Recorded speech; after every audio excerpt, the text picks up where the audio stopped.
Hi, எப்படி இருக்கீங்க? இன்னைக்கு நான் எடுத்திருக்கிறது விநாயகர் சதுர்த்தி ஸ்பெஷல் கொழுக்கட்டை. ஆமாம், ஏன்னா வீட்டில் எப்பொழுதுமே ஒவ்வொரு வருஷமும் வீட்டில் திங்க் பண்ணுறது இந்த வாட்டி வித்தியாசமாக என்ன கொழுக்கட்டை பண்ணலாம் அப்படின்னு தான். அதனால் ஒரு இனோவேட்டிவாக ட்ரை ஃப்ரூட்ஸ் அண்ட் நட்ஸ் ஃபில்லிங்கை போட்டு அதை வச்சு ஒரு கொழுக்கட்டை பண்ணுறோம். ஒரு பர்ஃபெக்டான கொழுக்கட்டைக்கு உள்ளே இருக்கிற ஃபில்லிங்கும் வெளியில் இருக்கிற அந்த அரிசி மாவும் கரெக்டாக பண்ணுனா ரெண்டுமே ஒரே மாதிரி ஒரு கன்சிஸ்டன்சி, ஒரு சாஃப்டாக இருக்கும், மவுத் ஃபீல் நல்லாயிருக்கும். வாங்க, இன்றைக்கி இதயம் வழங்கும் ஒரு பர்ஃபெக்டான ஒரு டேட்ஸ் கொழுக்கட்டை, அதாவது பேரிச்சம்பழ கொழுக்கட்டை. I am Sundar. Welcome to Recipecheckr.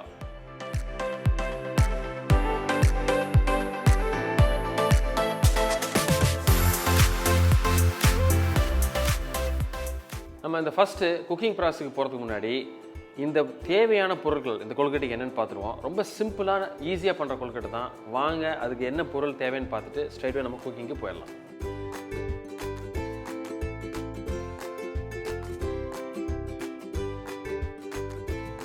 இந்த கொழுக்கட்டை 2 ஸ்டேஜாக பண்ணிடுறோம். ஃபஸ்ட்டு இதுக்குள்ளே ஃபில்லிங்கை நம்ம பண்ணிடுறோம். ஸோ அது எப்படி பண்ணுறதுன்னு பார்ப்போம். அதுக்கு நான் என்ன பண்ணுறேன் அப்படின்னா, இன்றைக்கி ஒரு பேன் எடுத்துக்கிறேன். எடுத்துகிட்டு கொஞ்சமாக இதில் ஒரு நெய், அதாவது ஒரு 1/4 ஸ்பூன் நெய் நான் போடுறேன். ஸோ இந்த நெய் கொஞ்சம் லைட்டாக சூடானோடனே நான் என்ன பண்ணுறேன் அப்படின்னா, ஃபஸ்ட்டு கொஞ்சம் பாதாம் பருப்பு, கொஞ்சம் பேன் சூடானோடனே ஃப்ளேமை கொஞ்சம் கம்மி பண்ணி வச்சுக்கலாம், ஏன்னா கலர் மாறிடக்கூடாது. அதே மாதிரி முந்திரி பருப்பு, என்ன ட்ரை ஃப்ரூட்ஸ் இருக்கோ நீங்கள் போடலாம், ட்ரை நட்ஸ் இருந்தாலும் போடலாம். இதுதான் போடணும் அப்படின்றதில்ல. இன்றைக்கி நான் முந்திரி, பாதாம், அதேமாரி பிஸ்தா 3 எடுத்திருக்கேன். கொஞ்சம் பிஸ்தா, இது வந்து லைட்டாக நம்ம மிக்சியில் ஒரு அடிக்க போகிறோம். இது கொஞ்சம் லைட்டாக அந்த வறுக்கிறப்போ, அந்த மொறுமொறுப்பு இருக்கிறப்போ உங்களுக்கு அந்த ஈவனாக அந்த ஃபீல் இருக்கும், அந்த க்ரன்ச்சியாக இருக்கும் சாப்பிட்றப்போ, அந்த மோர் ஃபீலுக்கு தான். கொழுக்கட்டை எப்பொழுதுமே அப்படின்னா, விநாயகர் சதுர்த்தி அன்றைக்கி நமக்கு ஒரு 1 மணி நேரம் நம்ம கிச்சனுக்குள்ளே போனோம்னா கிட்டத்தட்ட ஒரு 3லேருந்து 4 கொழுக்கட்டை பண்ணணும். ஸோ அப்போது குயிக்காக என்னெல்லாம் கொழுக்கட்டை பண்ண முடியுமோ அதான் பர்ஃபெக்டாக அன்றைக்கி ஃபிட் ஆகும். அது மாதிரி ரொம்ப ஈஸியாக பண்ணுற கொழுக்கட்டை தான் இது. ஸோ லைட்டாக சூடு ஆயிடுச்சு. ஸோ இப்போ நம்ம இதை ஆஃப் பண்ணிடலாம். இப்போ இதை என்ன பண்ணுறேன், ஒரு மிக்ஸி ஜாரில் போட்டு ஜஸ்ட் ஒரு சுற்று, ஸோ அழகாக பொடியாயிரும். அதை வச்சுட்டு மீதி இருக்கிற இன்க்ரீடியன்ஸ்லாம் சேர்த்து எப்படி அந்த ஃபில்லிங் நம்ம ஃபினிஷ் பண்ணுறதுன்னு பார்ப்போம். இப்போ பார்த்தீங்கன்னா நம்ம ஃப்ரை பண்ண அந்த நட்ஸை என்ன பண்ணியிருக்கேன், இந்த மாதிரி 1-2 அரைச்சிருக்கேன் மிக்சியில். ஜஸ்ட் ஒரு சுற்று போதும், டக்குன்னு பொடியாயிரும், ரொம்ப பொடி பண்ணிட வேண்டாம். ஸோ இப்போ கொஞ்சம் பெருசாக இருந்தால் தான் அந்த பீஸ் நமக்கு சாப்பிட்றப்ப நல்லாயிருக்கும். அதேமாதிரி என்ன பண்ணியிருக்கேன், டேட்ஸ், பேரிச்சம்பழத்தை, கொட்டை எடுத்த பேரிச்சம்பழத்தை இந்த மாதிரி பொடியாக வெட்டியிருக்கேன். இது மட்டும் நீங்கள் வெட்டுறப்போ கொஞ்சம் கேர்ஃபுல்லாக வெட்டுங்க, ஏன்னா கொஞ்சம் ஹார்டாக இருக்கும். கத்தி யூஸ் பண்ணுறப்போ கொஞ்சம் கேர்ஃபுல்லாக யூஸ் பண்ணுங்கள். ஸோ இதெல்லாம் தான் நமக்கு தேவையான இப்போ இன்க்ரீடியன்ட்ஸ். ஸோ இப்போ நான் என்ன பண்ணுறேன் அப்படின்னா, நம்ம எடுத்து வச்ச கட் பண்ணி வச்ச பேரிச்சம்பழம் அதை போட்டுக்கிறோம். அதே மாதிரி நம்ம பொடி பண்ணி வச்ச நட்ஸு, வறுத்து பொடி பண்ண நட்ஸ், இது ஒரு பிஞ்சு ஏலக்காய் பொடி,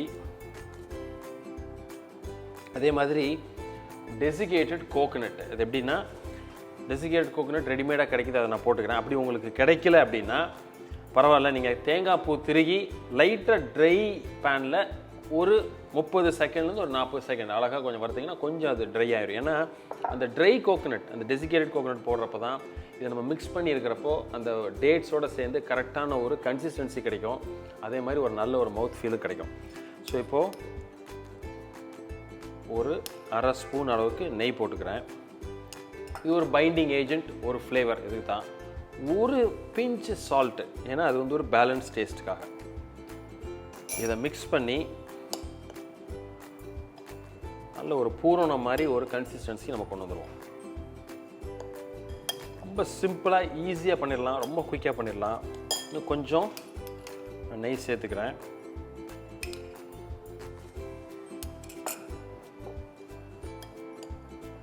கையில் கொஞ்சம் நல்ல டைட்டாக கொஞ்சம் பிசைகிறப்போ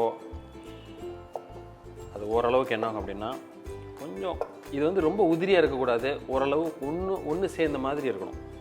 ஸோ அப்போ இந்த மாதிரி பிடிக்கிற அளவுக்கு ஒரு கன்சிஸ்டன்சி கொண்டு வந்துடணும்.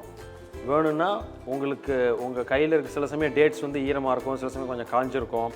அது தகுந்த மாதிரி எவ்வளவு நெய் கொஞ்சம் சேர்க்கணுமோ எக்ஸ்ட்ரா கூட சேர்த்து இந்த மாதிரி பிடிச்சா ஒரு லட்டு மாதிரி வர அளவுக்கு ஒரு கன்சிஸ்டன்சி வந்துடும்.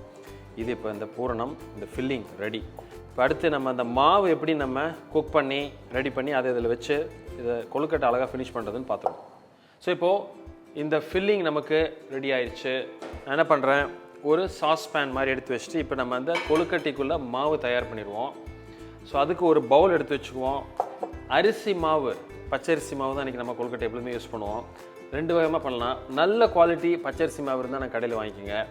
அப்படி இல்லை அப்படின்னா அரிசியை பச்சரிசி நல்லா கொஞ்சம் ஊற வச்சுட்டு நல்லா வாஷ் பண்ணிவிட்டு நிழலில் உலர்த்தி நல்ல ஒரு துணியில் நல்லா உலர்த்திட்டிங்கன்னா அது நல்லா காஞ்சோன்னு அப்படியே அதை இடித்தோ இல்லை மிஷினில் கொடுத்து அரைச்சோ அரிசி மாவு நம்ம கண்ட்ரோலில் கரெக்டாக இருக்கணும். நீங்கள் மிஷினில் அரைக்கிறப்போ அதுக்கு முன்னாடி வேறு எதுவும் ஸ்பைஸ் அரைக்கலன்னு செக் பண்ணிக்கங்க. ஸோ நான் இப்போ என்ன பண்ணுறேன், இந்த பேனில் கொஞ்சம் தண்ணி, எவ்வளவு அரிசி மாவு எடுக்கிறோமோ அதுக்கு 1.5 பங்கு தண்ணி தான் கரெக்டான ரேஷியோ. தண்ணி எடுத்துக்கலாம். தண்ணி கொஞ்சம் நிறைய தான் எடுத்திருக்கேன். பட் நம்ம ஊற்றுறப்போ ஒரு 1.5 பங்கு வரைக்கும் எடுக்கலாம். கொஞ்சம் உப்பு இந்த தண்ணியிலேயே ஒரு 2லேருந்து ஒரு 3 பிஞ்ச் போட்டுங்க. இந்த தண்ணி சூடாகிட்டு இருக்கிறப்பவே ஒரு பவுலில் நம்ம இந்த அரிசி மாவு கொட்டிடுவோம். இதுலேயும் ஒரு பிஞ்ச் அளவுக்கு சால்ட் லைட்டாக போட்டுருங்க. லைட்டாக போட்டால் போதும். இது ஒரு இனிப்பு கொழுக்கட்டை, அது ஒரு பேலன்சிங் டேஸ்ட்டுக்கு தான் நம்ம உப்பு சேர்க்குறோம். ஸோ இப்போ தண்ணி நல்லா கொதிச்சு வருது. ஸோ இப்போ என்ன பண்ணுறேன், இதை ஆஃப் பண்ணிவிட்டு நல்லா சூடாக இருக்கிறப்பவே தண்ணியை அந்த மாவில் கரெக்டாக ஊற்றிடுங்க. ஓரளவு இதுலேயே அது நல்லா குக் ஆகிடும். அந்த சூட்டுலேயே நல்லா மிக்ஸ் பண்ணி அந்த குக்காகி வரப்போ அந்த வால்யூம் வந்து உங்களுக்கு இன்க்ரீஸ் ஆகும் அந்த மாவு. ஸோ கிட்டத்தட்ட இந்த அரிசி வந்து இதுலேயே பாதி வந்துடும் உங்களுக்கு அந்த சூட்லேயே. ஸோ தண்ணி போதும். இதை நல்லா ஓரளவுக்கு மிக்ஸ் பண்ணி கொஞ்சம் ஓரளவுக்கு நம்ம நீட் பண்ணிட்டோம்னா ஒரு மாவு ஒரு டோ கன்சிஸ்டன்சிக்கு வந்துடும் இப்போது. ஸோ இது நல்ல அந்த சூடாக இருக்கிறப்பவே ஒரு மூடியை வச்சு அந்த சூட்லேயே ஒரு 5 நிமிஷம் அது அப்படியே இருக்கலாம். ஸோ அதை தனியாக எடுத்து வச்சுருங்க. இந்த மாவு ஆல்மோஸ்ட் இப்போ ரெடி நம்ம. ஸோ இதை என்ன பண்ணுறேன், ஒரு இட்லி கொப்பரை, ஒரு ஸ்டீமர் எது இருக்கோ, குக்கர் எது உங்களுக்கு இட்லிக்கு யூஸ் பண்ணுறீங்களோ எது யூஸ் பண்ணுறீங்களோ அதை தண்ணி ஊற்றி லைட்டாக நீங்கள் சூடு பண்ண ஆரம்பிச்சிடலாம். ஒரு தட்டு எடுத்திருக்கேன். தட்டு எடுத்துகிட்டு அதில் ஒரு நல்லெண்ணெயோ இல்லை நெய்யோ அப்ளை பண்ணிடுங்க. இந்த மாதிரி ஒரு ஸ்டீமர் தட்டு, இட்லி ஊற்றுற தட்டாக கூட இருக்கலாம், ஏன்னா ஒட்டாமல் வரணும். நம்ம எடுத்து வச்சுருக்கிற நம்ம வெயிட் ரெஸ்டிங் வச்சுருக்கோம் அந்த மாவு எடுங்க. அது சூடு ஓரளவுக்கு இப்போ கை பொறுக்கிற சூடு வந்துருச்சு. ஸோ இதை என்ன பண்ணுறோம் அப்படின்னா நல்ல ஒரு வாட்டி இந்த மாதிரி பிசைஞ்சு இதை நம்ம மாலிஷ்னு சொல்லுவோம். அதாவது வந்து இந்த மாவை எந்த அளவுக்கு நல்லா பிசைகிறோமோ அந்தளவுக்கு அந்த கொழுக்கட்டை வந்து வெடிப்பு விடாது. ரொம்ப முக்கியம் வேகிறப்போ. ஏன்னா வெறும் அப்படியே நம்ம மிக்ஸ் பண்ணி அதை அப்படியே நம்ம போட்டோம்னா கொழுக்கட்டை நம்ம வேகிறப்போ கொஞ்சம் கிராக்ஸ் இருக்கும். ஸோ அதை அவாய்ட் பண்ணுறதுக்காக ஸ்மூத்தாக இருக்கணும் அது. So this is ready. இப்போது சின்னதாக இப்படி ஒரு உருண்டை எடுத்து ஈவனாக அந்த மாதிரி அழகாக கையில் ஸ்ப்ரெட் பண்ணிக்கோங்க. கொஞ்சம் ஆயில், நல்லெண்ணெய் இல்லாட்டி நெய் எது வேணுமோ நீங்கள் சேர்த்துக்கலாம். ஸோ இதில் ஒரு ஸ்பூன் அளவுக்கு நடுவில் அந்த ஃபில்லிங் வச்சுட்டு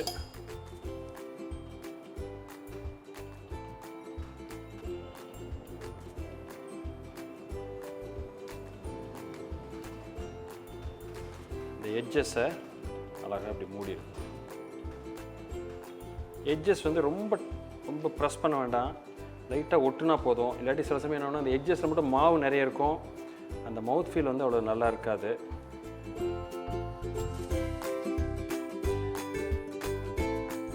ஸோ இப்போ நம்ம கொதிக்க வச்ச தண்ணி ரெடி ஆயிடுச்சு, சூடாயிடுச்சு நல்லா. நம்ம அந்த கொழுக்கட்டை நம்ம அழகாக பிடிச்சி ரெடி பண்ணிட்டோம். ஸோ அந்த தட்டை உள்ளே வச்சுட்டு மூடிடுங்க. இப்போது கிட்டத்தட்ட ஒரு 4லேருந்து 5 நிமிஷம் இது ஆயிடுச்சு. ஸோ ஆல்மோஸ்ட் இது நல்லா குக் ஆகிருக்கும். ஸோ இப்போ பார்த்தீங்கன்னா ஃப்ளேம் நல்லா குறைச்சிடலாம். ஸோ இப்போ ரொம்ப முக்கியம் அந்த கொழுக்கட்டைக்கு வந்து அந்த கொழுக்கட்டை நம்ம வெந்ததுக்கப்புறம் உடையக்கூடாது, ரொம்ப முக்கியம். அதே மாதிரி நல்ல ஒரு சாஃப்டாக இருக்கணும், அது ரொம்ப முக்கியம். ஸோ இப்போது கொஞ்சம் ஆறிடுச்சு. இப்போ பார்த்தீங்கன்னா இந்த கொழுக்கட்டை அழகாக உங்களுக்கு நல்லா சூடாக இருக்குது. ஸோ உடையில் அந்த மாவு நம்ம கரெக்டாக பண்ணியிருக்கிறதுனால ஒரு பர்ஃபெக்டாக வந்திருக்கு. ஸோ இப்போது இந்த கொழுக்கட்டை அழகாக இப்போ ரெடி நவ்.